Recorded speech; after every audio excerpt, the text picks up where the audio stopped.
ਸਿੱਖਾਂ ਦੇ ਕੰਟਰੀਬਿਊਸ਼ਨ ਨੂੰ ਮੁਲਕ ਲਈ ਕਿਵੇਂ ਦੇਖਦੇ ਹੋ? औरंगजेब ने एक बार गुरु गोविंद सिंह जी से पूछा उसने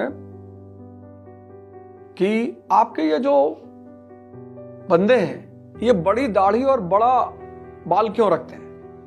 तो उन्होंने कहा ये संत योद्धा है, सेंट वॉरियर जी। तो सिखिज्म का दो कंट्रीब्यूशन है जो ना तो भारत उससे ऊपर जा सकता है ना ये पूरी दुनिया जा सकती है। पहला कंट्रीब्यूशन ये है गुरु नानक देव जी से गुरु अर्जुन देव जी तक सामाजिक सांस्कृतिक सुधार, सब भाई है, एक मनुष्य की एक ईश्वर की हम सब संतानें हैं। ये पहला फेज है कि सब एक है, बाहर निकलो ये जाति पाति। अगर आज हम सिखिज्म को पूरी तरह मान लें तो 10 साल में भारत सुपर पावर। अगर भारत सरकार जो सिखिज्म की देन है, जो उसके सिद्धांत हैं, अगर उसको पूरी तरह वो फॉलो कर ले, और सब फॉलो कर सकते हैं, उसमें कुछ है ही नहीं।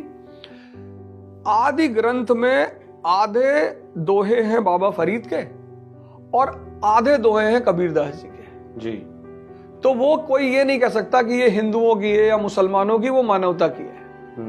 गुरु अर्जुन देव जी के बाद जब उनकी शहादत हुई और उसके बाद से एक अकाल तख्त का गठन हुआ और अधर्म के खिलाफ लड़ाई शुरू हुई। जो बार बार लोग कहते हैं ना मुसलमानों के खिलाफ, कोई मुसलमानों के खिलाफ लड़ाई नहीं शुरू हुई, अधर्म के खिलाफ। कि अगर राज्य अगर ज्यादती करेगा, राज्य अगर बदमाशी करेगा तो हम लड़ेंगे।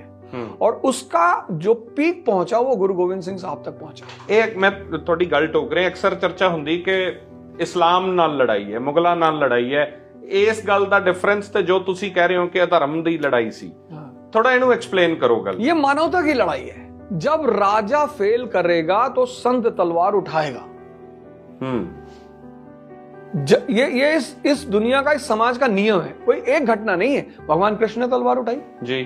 जब राजा फेल करेगा, जब दुनियावी राजा फेल करेंगे तो संतों को तलवार उठानी ही पड़ेगी। और संतों की तलवार किसी धर्म के लिए नहीं उठती कि हम मुसलमानों को मारेंगे, हम हिंदुओं को मारेंगे। तो वही मैं कह रहा था कि जब गुरु गोविंद सिंह जी से उसने पूछा कि आपके ये योद्धा ये क्या रखते हैं दाढ़ी बाल, तो उन्होंने कहा ये संत योद्धा है, ये मानवता और धर्म की लड़ाई के लिए लड़ रहे हैं, इसलिए संत भी हैं और योद्धा भी है। तो सिख बेसिकली एक संत योद्धा है। और सिखों को भी ये बात समझनी चाहिए, उनका जो जिम्मेदारी है, उनकी जो दायित्व है दुनिया के प्रति। मैं तो बार बार क्लास में, जब भी मैं वाजीराम में क्लास लेता था या जहां भी लेता हूं, मैं कहता हूं यार पूरी दुनिया को सिखों से सीखनी चाहिए। मुझे एक सिख भिखारी लाके दिखाओ।